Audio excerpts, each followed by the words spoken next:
de carotte, poil de carotte. Les rouquines, c'est des sorcières. Hein? Regarde, une rousse. Vite, touche du noir.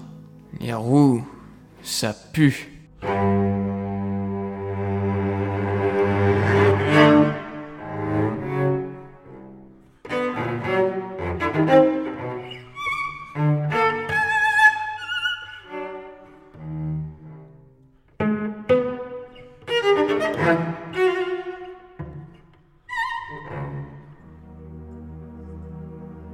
Les rousses sont des sorcières, les roux sentent mauvais. Les enfants et adolescents qui s'expriment de la sorte, de vive voix ou sur les réseaux sociaux, n'ont probablement pas conscience qu'ils perpétuent ainsi une discrimination vieille comme le monde.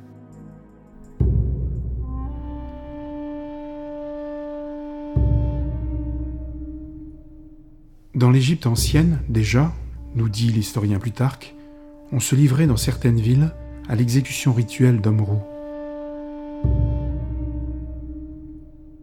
On brûlait vifs des hommes aux cheveux roux et, passant leurs cendres dans un crible, on les faisait disparaître en les semant au vent.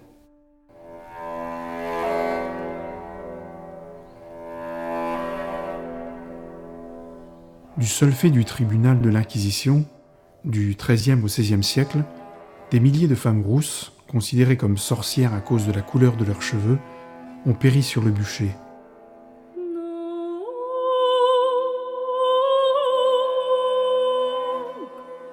Une, deux, trois, jusqu'à 5 ou 6 sorcières hurlant de douleur et se tordant comme des salamandres dans les flammes. Cela faisait rire l'assistance, l'attristait rarement, on ne pouvait qu'être heureux d'avoir purgé le pays d'enfants du diable.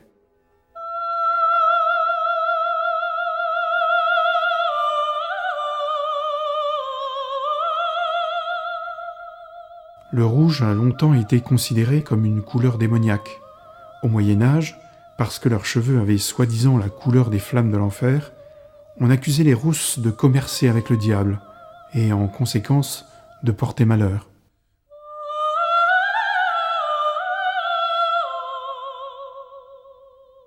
Les sorcières ont généralement des cheveux roux et des taches de rousseur. On les reconnaît aussi à leur regard louche et pénétrant, mettant mal à l'aise et porteur du mauvais œil.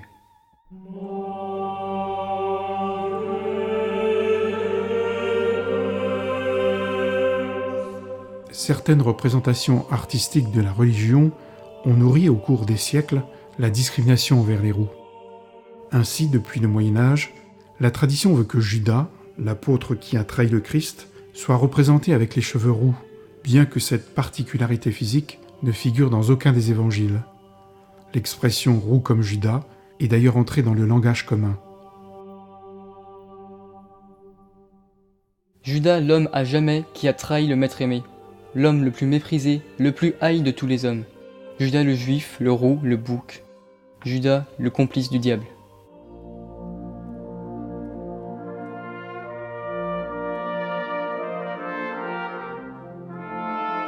Au XIXe siècle, de prétendus scientifiques affirment dans de sérieux traités que les rousses sont porteuses dès la naissance du gène de la prostitution. Une légitimation en quelque sorte des vieilles croyances selon lesquelles les femmes aux cheveux roux ont une sexualité débridée. Dans sa nouvelle intitulée Yvette, Guy de Maupassant décrit ainsi l'héroïne, une prostituée, forcément rousse. Sa chair blanche, dorée, une chair de rousse, semblait rayonner. Et l'amas de ses cheveux tordus sur sa tête, des cheveux cuits au feu, des cheveux flambants, pesaient sur son front, chargeaient son cou flexible encore un peu mince.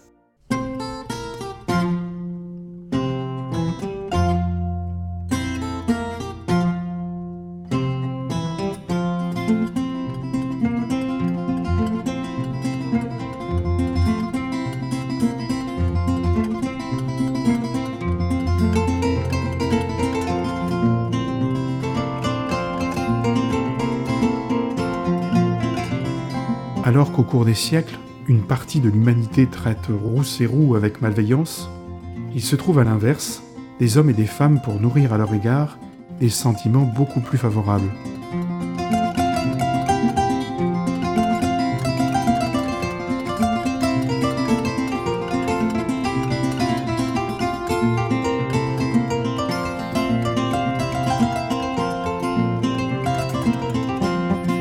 Au Maroc, Maroc, par exemple, le fait de croiser un enfant roux est censé vous porter chance.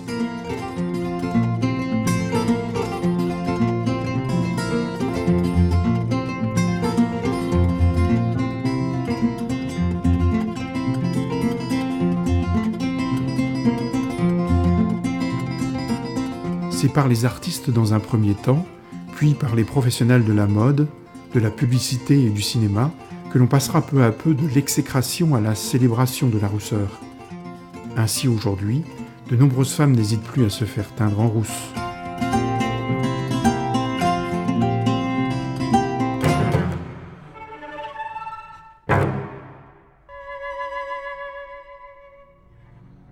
Si la rousseur est aujourd'hui glorifiée, nombre de personnes rousses ont encore à souffrir de divers préjugés attachés à la couleur de leurs cheveux, notamment les garçons. C'est ainsi que récemment, un collégien savoyard, ne supportant plus les incessantes moqueries liées à sa rousseur, a décidé de mettre fin à ses jours. Je comprends tout à fait la décision de ce garçon et comment il en est arrivé là. Quand on entend une insulte sur les roux, ça nous fait mal. Les insultes comme poil de carotte, qui sont les insultes les plus gentilles, ou alors roukmout, ça reste dans les gentils. Après, il y a les roux n'ont pas d'âme, les roux ça pue. C'est difficile d'avoir une scolarité normale parce que dès qu'on se met à draguer une fille, les roux ça pue, donc faut pas être avec eux, ou alors ça a pas d'âme, c'est des suppôts de Satan, c'est dur à supporter à force et c'est constant. Durant ma scolarité, je me suis retrouvé totalement inhibé. C'est-à-dire j'étais une timidité extrême à cause de ça. J'osais plus rien dire parce qu'à chaque fois que je disais quelque chose, on voulait pas m'écouter parce que j'étais roux. Au collège, je me suis fait agresser par des bandes de jeunes qui m'insultaient de rouquin de mort, etc. Mais bien entendu, quand ils attaquaient, c'était jamais à 1 contre 1. C'était à 6 ou 7. Donc on peut pas se défendre contre un groupe de 6 ou 7. La discrimination envers les roux, c'est perçu comme les insultes, c'est dit pour rigoler. C'est drôle d'ailleurs de voir le roux s'énerver. Mais pour le roux qui s'énerve, c'est pas très drôle. Mais ça n'existe pas pour les adultes parce que faut que le jeune apprenne à se défendre et ça va lui forger le caractère. Mais c'est dur de se défendre contre un collège entier ou un lycée. C'est pas possible. Il y aurait peut-être plusieurs solutions pour briser le cercle de la discrimination. Après, je ne sais pas si ça va marcher, mais bon. Par exemple, briser le cercle du silence. Écouter la personne qui souffre. Parce que bien souvent, la réponse qu'on a, c'est pas grave, apprends à te défendre. Mais en fait, personne n'a écouté la douleur de la personne. On pourrait aussi apprendre aux jeunes à aller vers les autres, ceux qui leur font peur. Ça permettrait de ne pas avoir des situations de rejet. Une personne qui est pris comme bouc émissaire de tout le collège ou tout le lycée, parce qu'il est différent.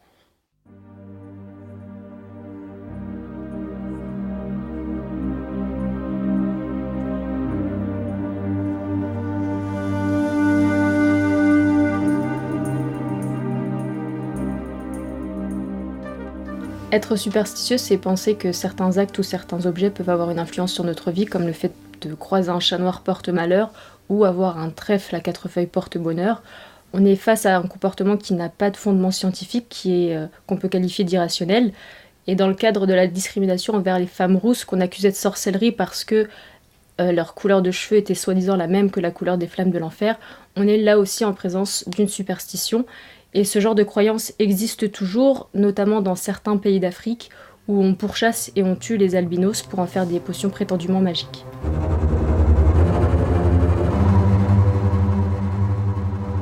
Celui qui est différent de moi physiquement, par exemple par sa couleur de cheveux, comme les roux et les rousses, comme on a pu le voir dans le film, ou encore par sa couleur de peau, celui-là me fait peur, me dérange, et c'est pour ça que j'ai tendance à le rejeter. Parallèlement à cela, il y a aussi des gens qui sont plutôt intéressés par les différences et qui n'en ont pas peur, ce qui nous montre que le rejet de l'autre n'a aucune rationalité, aucune objectivité, et qu'en fait il relève seulement d'un manque d'ouverture d'esprit.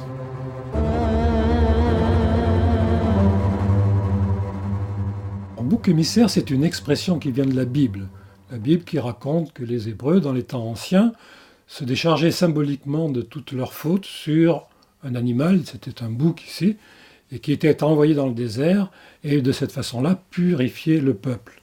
L'expression a été reprise pour désigner toutes ces populations, tous ces groupes humains qui sont désignés comme responsables des malheurs qui arrivent à un moment donné au peuple. C'était le cas des Rousses au Moyen-Âge, qui étaient désignés comme responsables des malheurs qui arrivaient, mais c'est le cas aussi tout au long de l'histoire d'autres populations, telles que les Juifs, ça continue encore aujourd'hui, telles que beaucoup plus récemment en Afrique, les Tutsis, au Rwanda, et c'est un processus que l'on retrouve trop souvent et qu'il faut combattre à tout prix.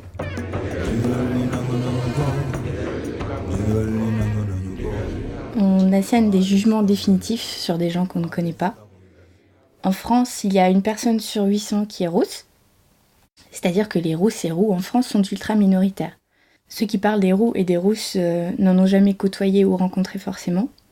Il en va de même par exemple pour les juifs, les musulmans ou encore les harkis. Beaucoup de gens parlent mais ne connaissent rien de leur culture, leur histoire, leur façon de vivre. Et ceux qui en parlent souvent jugent et condamnent ces personnes.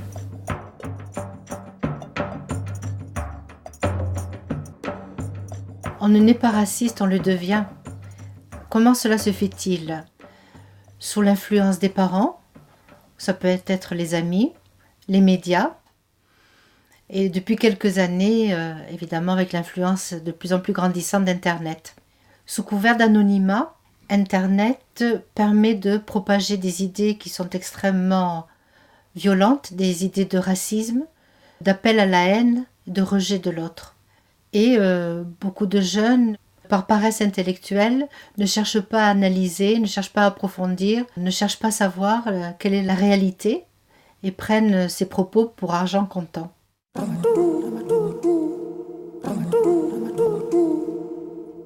On véhicule des idées préconçues extrêmement blessantes sur les roux et les rousses sans se soucier des conséquences psychologiques que cela peut avoir sur eux. On ne tient pas compte de ce que veulent les roux et les rousses, c'est-à-dire ne pas être moqués, stigmatisés ou encore montrés du doigt. Mais cela est aussi valable pour les musulmans, les juifs et les noirs, qui appartiennent à une minorité et qui, dans la quasi-totalité, aspirent à vivre en paix ou en harmonie avec les autres.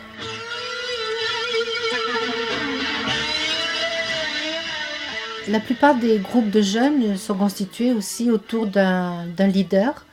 Ce leader peut être positif, mais malheureusement, il est souvent négatif. Qu'est-ce que c'est qu'un leader négatif ? C'est quelqu'un qui peut entraîner son groupe autour d'idées racistes et d'actes de violence contre certaines personnes.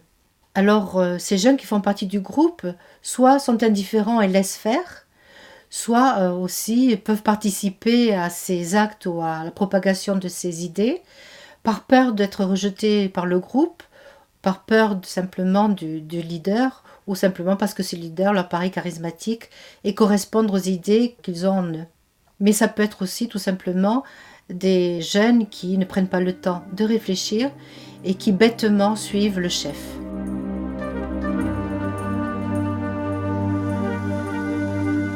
Alors de tout ce que nous venons d'entendre, de tout ce que nous venons de dire, il faut surtout retenir une chose, c'est que nul n'est obligé d'aimer tout le monde. Mais tout le monde est obligé d'accepter l'autre tel qu'il est et surtout de ne pas généraliser. Généraliser, c'est dire par exemple que, bien voilà, moi je connais un roux qui a fait tel méfait et j'en déduis donc que tous les roux font les mêmes méfaits. C'est franchir un pas qui devient raciste.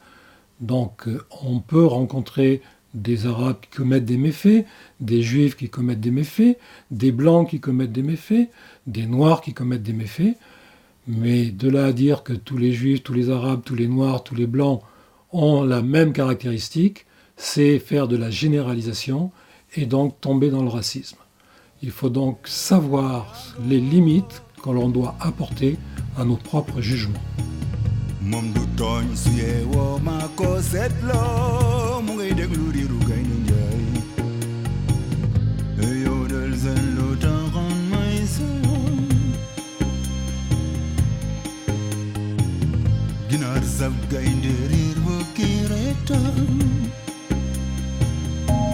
Wow.